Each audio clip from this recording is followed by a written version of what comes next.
안녕하세요. 장기휴직 프로젝트를 진행 중인 쿠노TV의 김 부장입니다. 저는 현재 영국에서 어학연수를 하고 있는데요.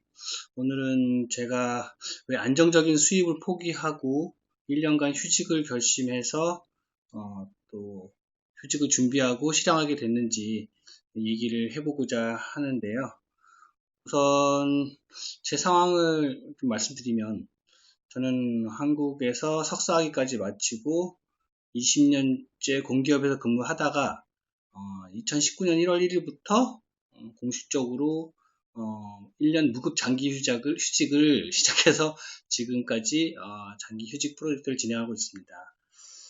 먼저 꼬박꼬박 급여가 나오는 그런 안정적인 직장 생활을 포기하고 1년간 휴직을 결정한 이유를 말씀드리자면은 크게 세 가지 이유로 말씀드릴 것 같은데요. 우선 첫 번째로는 20년간 직장 생활이 반복되다 보니까 몸과 마음이 좀 크게 망가졌다는 느낌이 들었던 것 같습니다. 모든 한국 직장인들이 다 똑같겠지만 한국에서 직장을 다닌다는 게 정말 경쟁과 스트레스, 대인관계 피로, 상사나 상급 간의 그런 압박들 같은 것 때문에 몸도 마음도 쉴 틈이 거의 없잖아요. 심지어 저도 휴일에도 카톡으로 업무 지시도 받고 긴급 자료를 요청을 받기도 하고 국정감사 같은 기간에는 밤을 몇 번 새우는 경우도 있었어요.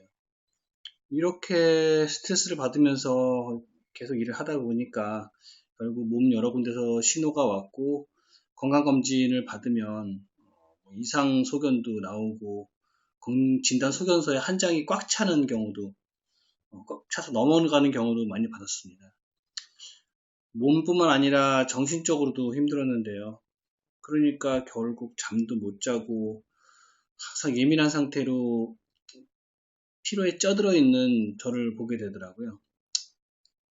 그 와중에 친구들도 또 형 동료들이 하나둘씩 또 병원에 실려가기도 하고 특히 제가 제일 좋아했던 형님이 갑자기 돌아가셨을 때 저는 깨달았습니다. 이게 계속 견디다가는 병원에 실려가는 게 제가 될 수 있을 것 같더라고요. 그래서 저한테는 몸과 마음을 좀 돌아볼 시간이 필요했던 것이 그 첫 번째 이유였고요. 두 번째 이유는 미래에 대한 두려움 때문이었습니다.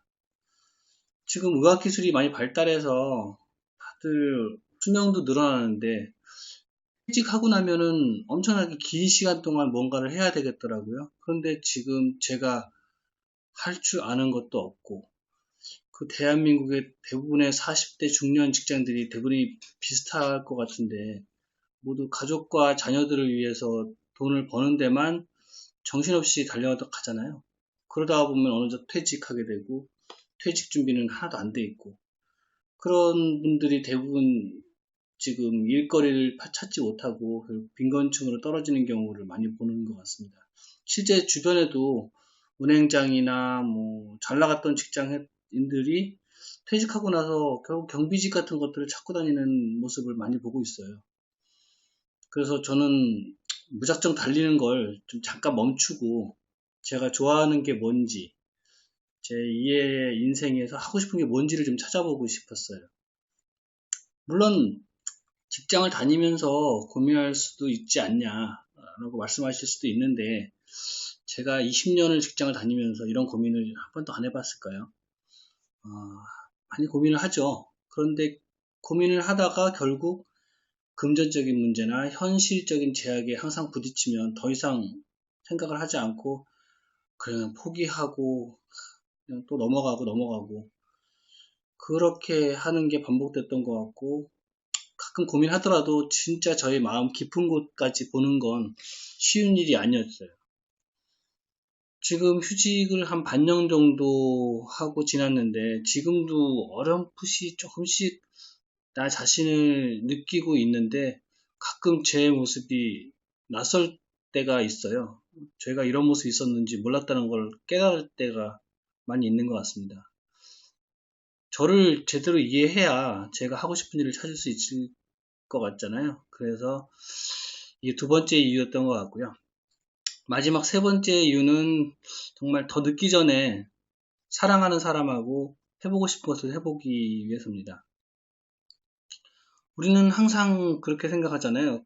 안정적이 되면 조금 더 모아서, 조금 더 참고 나서, 더 좋아지면 하고 싶은 걸 마음껏 하자라고 스스로 좀 다독이는 경우가 많은데, 그 안정적이라는 게 언제, 어느 만큼이 돼야 안정적인지 기준이 사실 없고요. 결국 자신이 만족하는 안정 단계가 왔다고 하더라도 그때쯤이면 아마 하고 싶은 걸 하기엔 너무 늦은 때가 될 가능성이 높죠.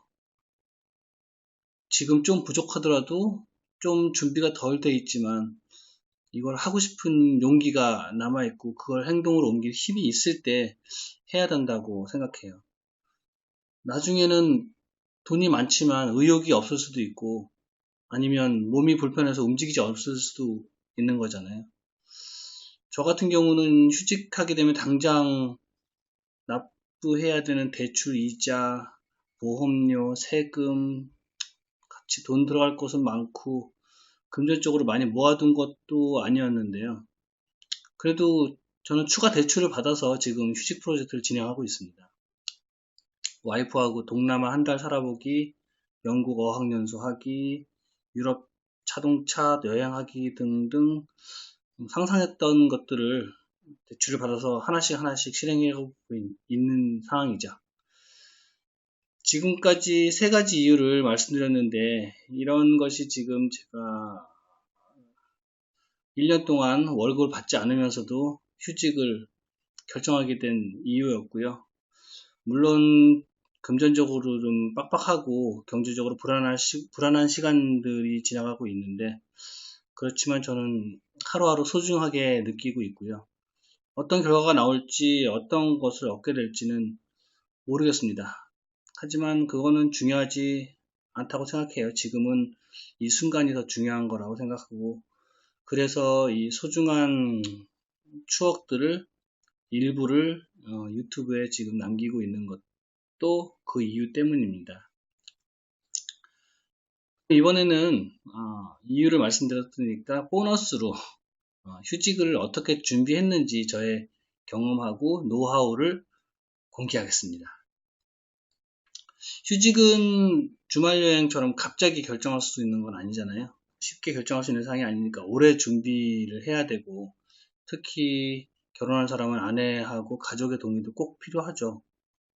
다행히 저는 애가 없고 그래서 아내만 동의를 하면 되는 상황이었는데 아내가 제 직장 생활을 힘들어하는 저를 옆에서 많이 보면서 이해해주고 위로해주면서 결국 제가 퇴사를 하는 것보다는 휴직을 해보는 게 좋을 것 같다라는 걸 권해줘서 저는 휴직을 와이프의 적극적인 권유로 하게 됐어요. 그리고 아이가 없다는 것도 휴직을 결정하게 된 큰 이유가 됐다는 거는 인정합니다. 아이가 있으면 사실 거의 힘들다는 거죠. 힘들죠. 저는 2년 전부터 휴직을 생각했고요. 단지 이제 어떻게 해야 될지 뭐 하고 어떻게 시작해야 될지 고민만 하다가 또 있고 또 생각하다가 있고 그랬다가 결국 계기가 된 게 유학 박람회였던 것 같습니다. 막연하게 가고 싶다. 영국으로 어학연수를 가고 싶다라는 생각만 있었는데 아내하고 함께 유학 박람회를 가서 자료도 보고 학교 정보도 보고 그러다 보니까 그림이 그려지더라고요. 뭐든지 액션이 중요한 것 같습니다. 그리고 나서는 이제 회사의 휴직 정책을 조사해가지고 규정상 어떻게 휴직을 할 수 있고 어떤 절차가 필요한지 알아봤어요. 그리고 가서 언제쯤 다시 좋은지 시기를 결정해야 됐어요. 그러니까 나 때문에 다른 동료나 조직이 피해가를 가게 되면 그건 나중에 돌아올 회사를 위해서도 저를 위해서도 좋지 않았던 거죠.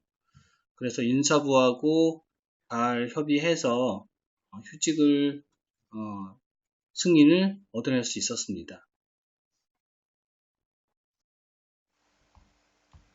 회사 승인이 난 다음엔 이제 본격적으로 저는 휴직 준비를 해야 했는데요. 먼저 제 재무 상태하고 현금 흐름을 살펴봐야 했어요.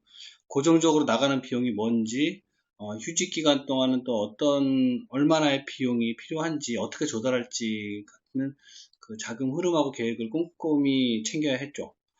저 같은 경우는 고정비용으로 이제 카드값을 제외하고 보험료, 개인연금, 아파트 관리비, 대출 원금 이자, 휴대폰 비용 등등 엄청나게 많은 나가는 곳이 있었는데 휴직 기간에는 이제 주로 제가 해외에 있을 거라서 국내 이런 고정 비용은 저 한국 집을 월세를 줘서 그 월세 비용으로 어느 정도 감당할 수 있게 해놨어요. 그리고 나서 이제 휴직 기간 동안 생활비는 마이너스 통장 대출을 좀 넉넉히 받아서 부담을 했는데요. 저 같은 경우는 이제 영국 어학연수라든지 유럽 자동차 여행 같이 목돈이 좀 필요한 게 많아서 어차피 모아둔 돈으로는 갈 수가 없었고요. 그래서 제 인생에 그 대출을 받아서 휴직 기간에 돈을 저한테 이제 투자하기로 했죠. 남들처럼 뭐 한 푼이라도 좀 모아서 안정적으로 경제 생활을 해야 됐다고 생각할 수 있지만 저는 이제 그보다 저와 가족한테 그걸 투자하기로 했고 결론이 어떻게 날지는 모르겠어요. 하지만 어차피 어떤 특정 목적을 가지고 하는 프로젝트가 아니고 과정 자체가 중요하고 저는 그거에 만족하기 때문에 결과는 받아들일 생각입니다. 여러 가지로 부족하고 아쉽지만 저의 휴직 이유와 준비 방법 등을 이렇게 공유해 봤는데요. 남은 휴직 기간도 좀 열심히 즐겨볼 생각입니다. 여러분들도 늦기 전에 도전해 보실 수 있었으면 좋겠고요. 늦었다고 생각했을 때가 사실 지금이 가장 빠른 시기일 수도 있으니까 좋은 기회가 되셨으면 좋겠습니다. 시청해 주셔서 감사합니다.